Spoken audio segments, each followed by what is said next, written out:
오늘 우리에게 허락하신 하나님의 말씀은 마태복음 21장 33절에서 46절까지의 말씀입니다. 마태복음 21장 33절에서 46절까지의 말씀. 작은 성경으로는 신약 36면이 됩니다. 다 찾으신 줄 알고 마태복음 21장 33절에서 46절까지의 말씀을 우리 한 목소리로 합독하시도록 하시겠습니다. 다른 한 비유를 들으라. 한 집 주인이 포도원을 만들어 산 울타리로 두르고 거기 즙 짜는 틀을 만들고 망대를 싣고 농부들에게 새로 주고 타국에 갔더니 열매 거둘 때가 가까움에 그 열매를 받으려고 자기 종들을 농부들에게 보내니 농부들이 종들을 잡아 하나는 심히 때리고 하나는 죽이고 하나는 돌로 쳤거늘 다시 다른 종들을 처음보다 많이 보내니 그들에게도 그렇게 하였는지라. 후에 자기 아들을 보내며 이르되 그들이 내 아들은 존대하리라 하였더니 농부들이 그 아들을 보고 서로 말하되 이는 상속자니 자 죽이고 그의 유산을 차지하자 하고 이에 잡아 포도원 밖에 내쫓아 죽였느니라. 그러면 포도원 주인이 올 때에 그 농부들을 어떻게 하겠느냐? 그들이 말하되 그 악한 자들을 진멸하고 포도원은 제때에 열매를 바칠 만한 다른 농부들에게 새로 줄지니라. 예수께서 이르시되 너희가 성경의 건축자들이 버린 돌이 모퉁이 머릿돌이 되었나니 그들은 주로 말미암아 된 것이요 우리 눈에 기이하도다 함을 읽어본 일이 없느냐. 그러므로 내가 너희에게 이르노니 하나님의 나라를 너희는 빼앗기고 그 나라에 열매 맺는 백성이 받으리라.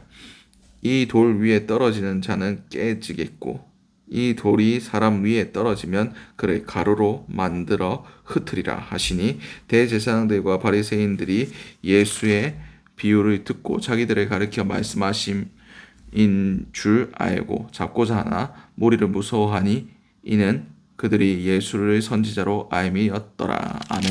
오늘 우리에게 허락하신 마태복음 21장 33절에서 46절까지의 말씀을 가지고 오늘 하루를 살아가실 은혜를 함께 나누셨으면 좋겠습니다. 우리가 먼저 기도할 기도의 제목은 하나님과 우리 간의 주종 관계가 바로 서게 하소서. 이 본문 33절에서 41절까지의 말씀입니다. 다른 한 비유를 들으라. 한 집 주인이 포도원을 만들어 산 울타리로 두르고 거기에 즙 짜는 틀을 만들고 망대를 짓고 농부들에게 새로 주고 타국에 갔더니 열매를 거둘 때가 가까움에 그 열매를 받으려고 자기 종들을 농부들에게 보내니 농부들이 종들을 잡아 하나는 심히 때리고 하나는 죽이고 하나는 돌로 쳤거늘 다시 다른 종을 처음보다 더 많이 보내니 그들에게 또 그렇게 하였는지라. 후에 자기 아들을 보내며 이르되 그들이 내 아들은 존대하리라 하였더니 농부들이 그 아들을 보고 서로 말하되 이는 상속자니 자 죽이고 그의 유산을 차지하자 하고 이에 잡아 포도원 밖에 내쫓아 죽였느니라. 그러면 포도원 주인이 올 때에 그 농부들을 어떻게 하겠느냐? 그들이 말하되 그 악한 자들을 진멸하고 포도원은 제때에 열매를 바칠 만한 다른 농부들에게 새로 줄지니이다. 아멘. 오늘 본문에서 예수님께서 비유를 통해서 말씀하셨습니다. 포도원 주인의 비유였습니다. 포도원 주인이 포도원을 완벽하게 아름답게 다 만들어 놓고 농부들에게 새를 주고 내가 열매 거둘 때에 일정 부분을 나한테 돌리고 나머지는 너희가 해라. 이런 식으로 계약을 했던 것 같습니다. 그리고 타국으로 갔습니다. 그래서 약속한 기한, 추수할 때 곡식 거두고 그 모든 포도를 수확한 후에 거기에 대한 지분을 받기 위해서 주인이 종을 보냈습니다. 근데 어떻게 했습니까? 그들이 때리고 죽이고 돌로 치고 그래도 안 되니까 주인이 계속해서 더 많은 종들을 보냈지만 동일하게 그렇게 했습니다. 그리고 마지막에는 어떻게 했습니까? 아들을 보내셨습니다. 아들을 보냈는데 농부들이 그가 상속자니까 그를 죽이고 우리가 그것을 차지하자 하면서 죽였습니다. 이게 무엇에 대한 비유입니까? 예루살렘을 향한, 이스라엘 백성들을 향한 하나님의 뜻이 온전히 전해지기 위해서 수많은 선지자들이 보내어졌지만 예수님께서도 예루살렘을 보시며 눈물을 흘리시며 내가 너희를 모으려 닭이 새끼를 품듯이 암탉이 새끼를 품듯이 너희를 품으려고 한 적이 몇 번이더냐 하면서 이스라엘이 돌 위에 돌 하나도 남지 아니하고 다 무너질 거다라고 말씀하셨습니다. 선지자가 예루살렘 외에서 죽는 일이 없다. 다 너희가 죽였다 라고 얘기를 했습니다. 결국 예수님께서도 그들의 손에 돌아가실 것을 미리 말씀하신 겁니다.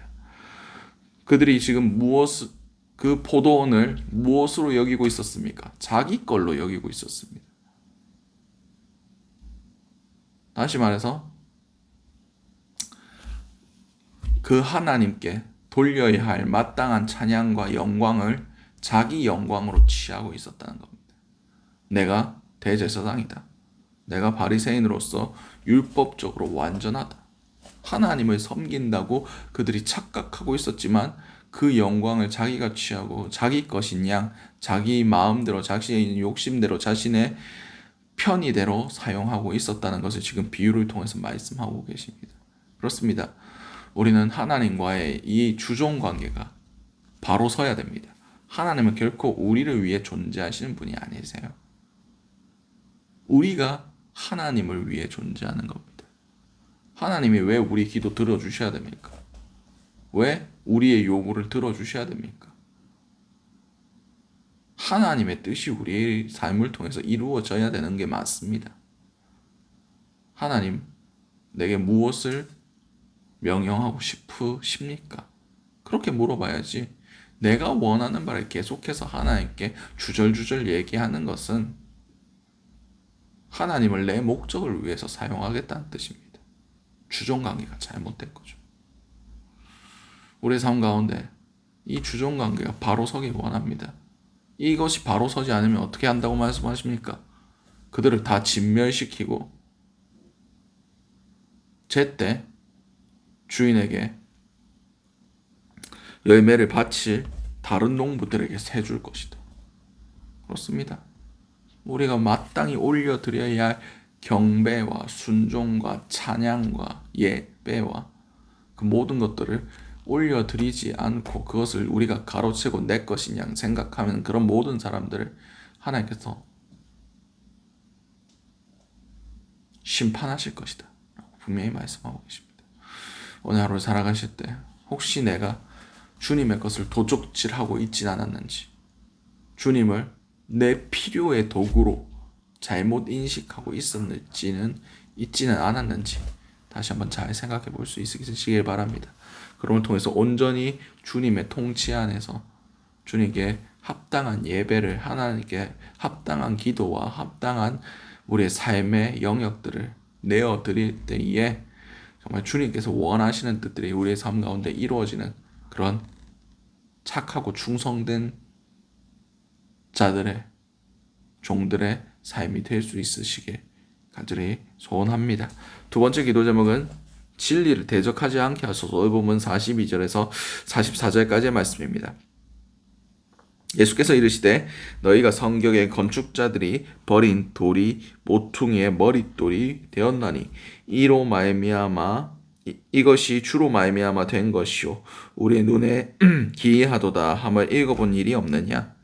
그러므로 내가 너희에게 이르노니 하나님의 나라를 너희가 빼앗기고 그 나라에 열매 맺는 백성이 받으리라.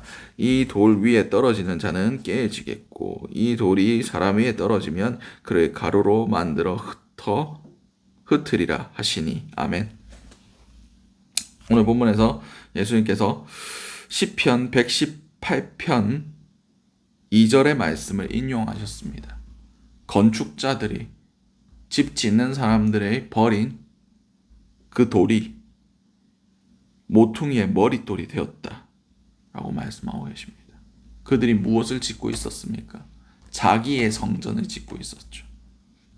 하나님과 아무런 상관이 없는 그냥 건물만 덩그러니 남아 있는 그 성전을 짓고 있었습니다.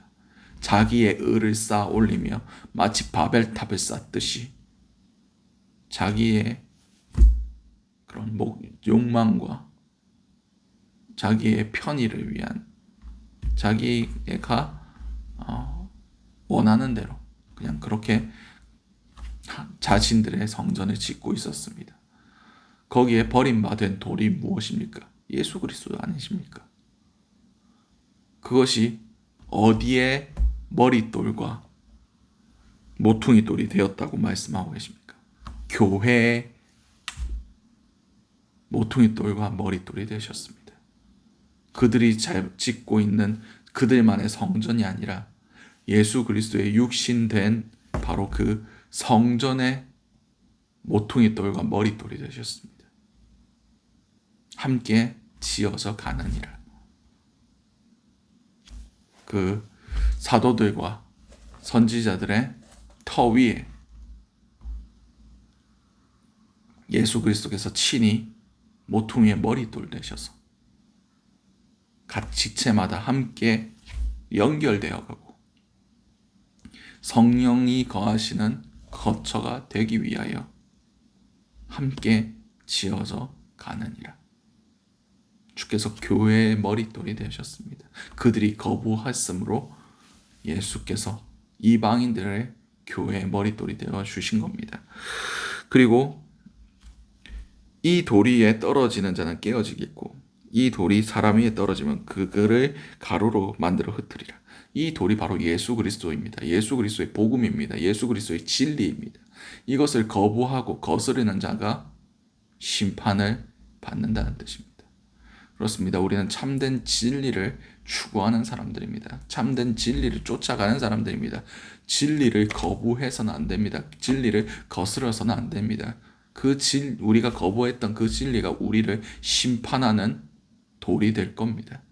그것이 우리 위에 떨어지고 우리가 그 위에 떨어지면 죽고 가루가 되고 흩어질 겁니다.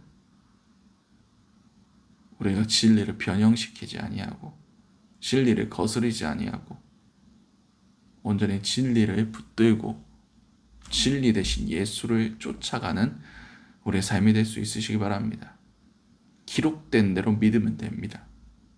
거기에 우리의 편의상 뭔가 더하고 빼면 이미 진리는 진리가 아니게 됩니다. 진리를 진리로만 믿게 하시고 따르게 하시고 거기에 우리의 생각과 우리의 판단과 우리의 욕망이나 우리의 감정 그런 것이 전혀 섞이지 아니하고 진리를 대적하지 아니하고 온전히 진리 앞에 순종할 수 있는 하루가 될 수 있으시기 바랍니다. 마지막 기도 제목은 회개한 기회를 잃지 않게 하소서. 오늘 본문 45절에서 46절까지의 말씀입니다. 대제사장들과 바리새인들이 예수의 비유를 듣고 자기들을 가리켜 말씀하심인 줄 알고 작고자 하나 무리가 무서워하니 이는 그들이 예수를 선지자로 알미였더라. 아멘. 분명히 예수님께서 그들에게 하시는 말씀이란 것을 대제사장과 바리새인들이 깨달았습니다. 근데 어떤 반응을 일으킵니까? 아이고, 회개해야 되겠네. 돌이켜야 되겠네. 주님의 말씀을 들었으니까 우리가 주님의 뜻에 맞춰야 되겠네. 이 생각을 한 것이 아니라 예수를 잡아 죽이려고 했습니다. 근데 사람들이 있으니까 사람들이 그를 선지자로 여기니까 하나님은 두려워하지 않고 사람을 두려워해서 예수를 잡지 못했습니다. 우리도 주의 진리의 말씀, 명확한 하나님의 기준들이 우리 삶 가운데 비추어질 때에 아플 수 있습니다. 우리의 어두운 부분들을 비추어내고 우리의 상처들을 드러내면 아픕니다. 그렇지만 우리가 그 진리를, 그 징계하심을 들어야 됩니다. 아파도 우리가 그것을 하나님의 기준에 쳐서 굴복시킬 수 있어야 됩니다. 그렇지 않으면 똑같은 걸로 똑같이 징계하십니다. 그러다가 도저히 안 되면 그냥 우리를 버리고 포기하실 수도 있습니다. 자주 책망을 들으나 목이 곧은 백성은 패망을 당하되 피하지 못하리라. 잠언에 기록된 말씀입니다. 기회를 잊지 마시기 바랍니다. 회개할 때 회개해라고 말씀하실 때 회개할 수 있기 바랍니다. 그런 걸 통해서 정말 하나님의 뜻, 하나님이 원하시는 것들이 우리 삶 가운데 일어날 수 있게 해달라고 기도하시는 저 여러분들이 될 수 있으시기 바랍니다. 오늘 주셨던 말씀들 놓고 우리 주여 한번 지시에 통성으로 기도하시고 자유롭게 돌아가시도록 하시겠습니다. 주여, 사랑과 충만하신 아버지, 그날 너무나 감사드립니다. 아버지, 주님을 주님으로 온전히 모시며 살아갈 수 있는 자들이 될 수 있기 원합니다. 내가 원하는 바를 주님을 통해서 이루고자 하는 것이 아니라 주께서 주님의 뜻을 우리의 삶을 통해서 이루어 주시기를 간절히 소원합니다. 주여, 우리가 여기 있사오니 우리를 사용하여 주시옵소서. 아버지, 우리가 주님 손에 붙들린 자들 될 수 있기 원합니다. 주께서 쓰시기 기뻐하시는, 주께서 즐겨 사용하시는 주님의 도구가 될 수 있기 원합니다. 우리가 마치 추수날의 얼음 냉수같이 주님의 마음을 시원케 하는 자들이 될 수 있기 원합니다. 주여, 우리를 사용하여 주시고 적은 일에 충성한 자들에게 더 큰 것도 맡겨 주시옵소서. 주여, 우리가 온전히 진리를 사랑하며 진리를 붙들며 진리 가운데 더하거나 아무것도 빼지 아니하고 온전히 하나님의 말씀을 하나님의 말씀으로 믿고 그 말씀을 붙들며 말씀을 기준에서 살아갈 수 있는 그런 자들이 될 수 있기 원합니다. 비록 그 말씀이 좌우의 날성건과 같이 우리를 찌르고 우리의 아픈 부분을 드러낼지라도 아버지, 그 가운데 우리가 회개하며 기뻐하며 쳐서 굴복시킬 수 있는 우리의 삶이 될 수 있기 원합니다. 주여, 우리가 지혜 있는 자들이 될 수 있기 원합니다. 어리석은 자들이 교만하게 아버지 굽히지 아니하고 순종하지 아니하고 그 가운데 불순종하며 거부하며 주님의 그 은혜를 저버리지 않길 원합니다. 아버지, 함께하여 주시옵소서. 지혜롭게 하여 주시옵소서. 우리가 온전히 주님 아버지 앞에 엎드리는 자들 될 수 있길 원합니다. 주여, 은혜를 더하여 주시옵소서. 주여, 우리의 삶이 주님 보시기에 아름다운 삶 될 수 있도록 주님께서 다스려 주시옵소서.